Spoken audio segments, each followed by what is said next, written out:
apa kabar? Semoga di rumah sehat-sehat aja, stay at home. Oke, hari ini kita belajar tentang keseimbangan dan dinamika rotasi. Tahu ya keseimbangan dan dinamika rotasi? Nah, untuk syarat keseimbangan dan dinamika rotasi itu adalah ada dua nih. Apa dia? Berarti gayanya sama dengan 0, total gayanya sama dengan 0. Kemudian taunya sama dengan 0. Nah, rotasi ya, tahu. Nah, di mana maksudnya adalah ini pada sigma F sama dengan 0, maksudnya pada hukum Newton yang kedua mengenai di mana gaya sama dengan dikali massa dikali percepatan. Kemudian sigma tau sama dengan massa dikali lengan benda. Nah, di mana keseimbangan itu ada statis, jenisnya ada statis, ada dinamis.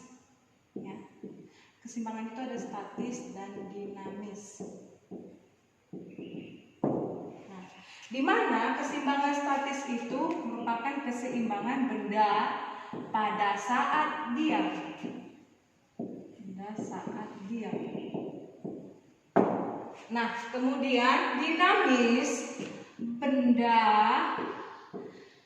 bisa saat bergerak di mana mengalami dua, yaitu gerak lurus beraturan dengan gerak melingkar beraturan, GLB, gerak lurus beraturan dan gerak melingkar beraturan.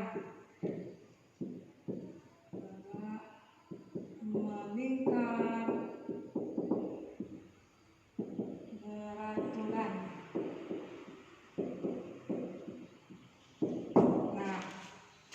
Jadi ini maksudnya apa? Keseimbangan statis benda saat diam. Contohnya misalnya kamu berdiri atau diam di tempat, pasti mengalami keseimbangan gitu ya. Keseimbangan posisi badan, berat badan gitu ya. Sehat atau tidaknya gitu ya. Nah, kalau dinamis ya banyak benda yang saat gerak lurus beraturan atau gerak melingkar beraturan. Contohnya misalnya nih pada sebuah jungkit anak ya. Ada namanya jungkit anak. Ini namanya mungkin taruh aja namanya anak. Ini namanya si Ani. Nah, si Ana sama si Ani memiliki berat badan itu sama. Berat badan beratnya sama dengan 50 kg. Oke, sama dengan 50 M ya, massa ya, massa sama dengan 50 kg. M. Kalau W berarti kan M kali G gitu ya. Kalau berat berarti nanti 500 Newton ya. Ini 500 Newton.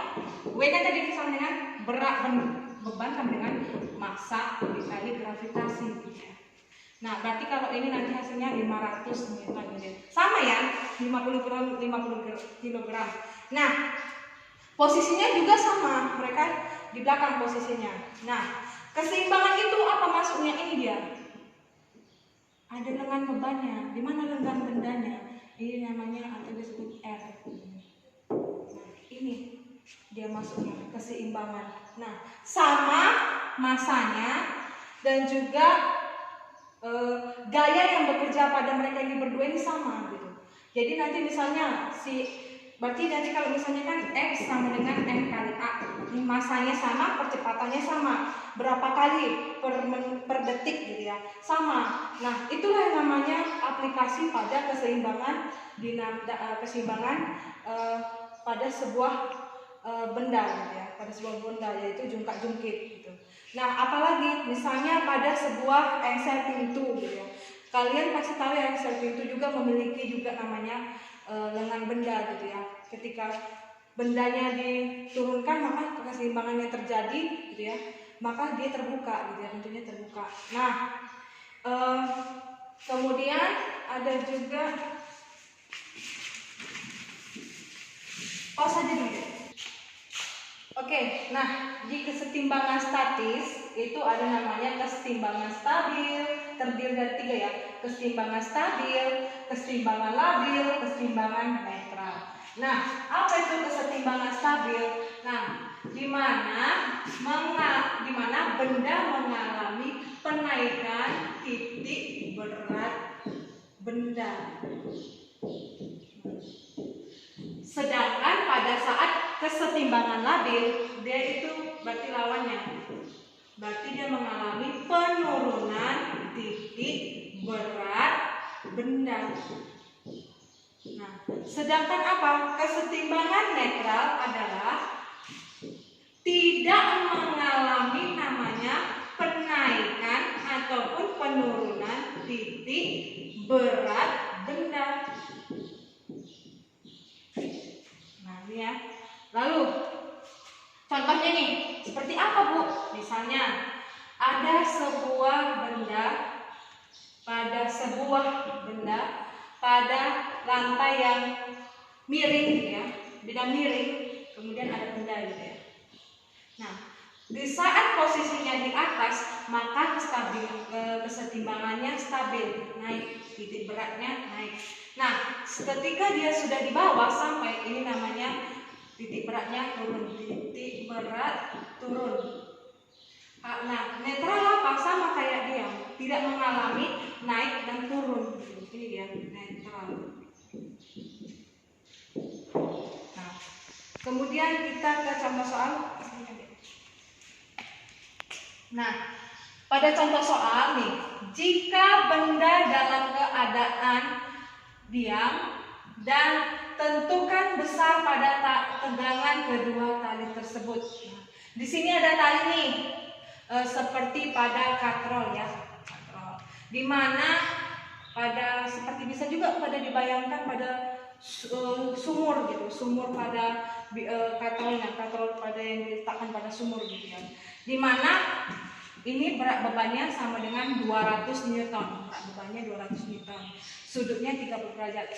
37 derajat. Dan di sini nanti ada tulisnya tangan 53 derajat sama dengan 4/5. Nah, kita tahu ya. Ini yang kita gambarkan ya. Nah, biasanya kalau pada sumbu berarti ada sumbu X terhadap sumbu Y. Ini mencari kita tegangan.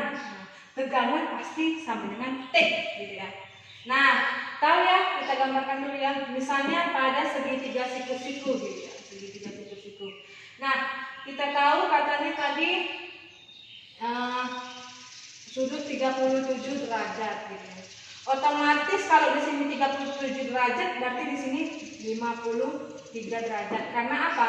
Sudut segitiga siku-siku gitu ya. Siku-siku sama dengan kan 90 derajat. Makanya misalnya kalau yang satu 37 derajat maka ditambahkan 53 derajat maka sebenarnya 90 derajat gitu ya. Nah, tangennya diketahui, katanya tangennya 4/5 gitu ya. Nah, 4/5. Nah, pasti otomatis kita tahu tangan apa? Tangan depan bersamping. Nah, tadi di sini katanya 37 derajat, di sini 53 derajat. Nah, kita cari garis nih. Posisi pada saat sumbu 30 derajat. Berarti depannya berapa depan? Depannya 4. 4. Depannya berapa? Depannya 3 per samping 5. Nah, kalau sindemi, sin depan per miring, berarti depannya mana? 3 per sampingnya tadi 4 ya. Sin berarti 3 per sin depan per miring 5. Berarti kalau cos samping per miring, cos sampingnya berapa? 4, miringnya per 5. Nah, ini kan yang ditanya tadi, tunggu dulu deh, skip dulu deh. Nah, tadi kan sebelumnya kan tadi kan sudah dapat nih 3, 4, 5. Nah, tadi pertanyaan kenapa sih dapat 5? Nah, dari mana? Ingat ya, pada siku-siku, ingat Pitagoras, di mana untuk mencari si X berarti namanya 3 kuadrat ditambah 4 kuadrat, maka hasilnya akan 25, berarti 5. Makanya tadi dapatnya 5 gitu ya. Kenapa? Makanya bisa tanya depan bersamping dapatnya 3/4, sin 3/5, ketika cos dia dapat 4/5.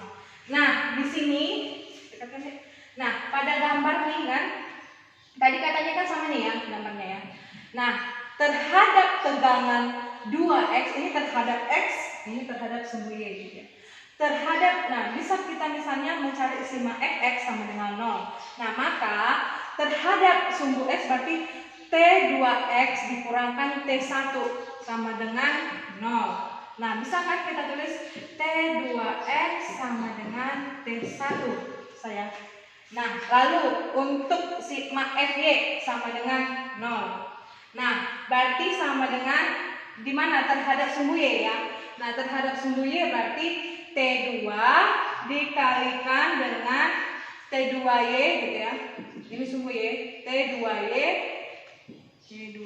dikurangkan dengan ini berat beban. Kenapa dikurangkan berat beban? Karena sumbunya ke bawah, berarti dikurang W sama dengan 0. Nah, T2Y dikurangkan 200 sama dengan 0 gitu ya. Nah, lalu kita masukkan deh. Bisa dong kita masukkan nih. Kita mencari dulu namanya. Tunggu, skip dulu. Nah, tadi ya T terhadap sumbu Y ya. Sumbu Y kan T2Y dikurangkan si W berat bebannya. Nah, T2 dikali ini ada ada sudut nih. Sudutnya berarti di sini sin. Sin 53 derajat dikurang 200 sama dengan 0. Nah, sin 53 derajat apa katanya tadi? 4/5. Berarti T2 dikali 4/5 dikurang 200 sama dengan 0. Nah, maka T2 sama dengan 200 dibagi 4/5 atau dikali aja langsung.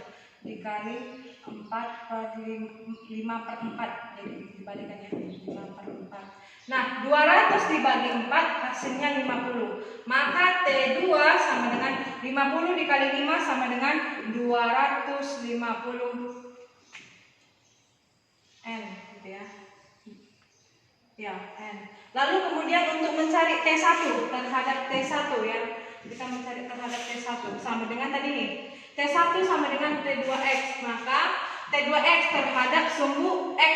Nah, ingat sumbu X ada, kalau misalnya tadi sin 53, nah ini kan terhadap sumbu Y. Nah, kalau dia terhadap sumbu X, dari lawan sin, dia di bawah sumbu X, berarti dia terhadap cos 53 derajat. T2-nya dapat berapa tadi? 250 dikalikan cos 53 derajat, berapa cos 53 derajat? Dapatnya 3/5 gitu ya. Cos tadi mana cos? Ini ya, 3/5. Nah, maka hasilnya adalah 150 N. Nah, jadi kalau ditanyakan tadi ini apa nih? Tegangan kedua tali. Berarti T1-nya sama dengan 150 N, T2-nya sama dengan 250 N. Maka T1 ditambah T2 sama dengan 150 ditambah 250 sama dengan 400 Newton per meter. Oke, cukup sekian materi kita buat hari ini, kesetimbangan dan dinamika rotasi. Nah, tugas hari ini kan mengenai, kamu jelaskan dulu apa aplikasi pada kesetimbangan dan dinamika rotasi pada benda tegar. Oke, selamat siang dan tetap di rumah.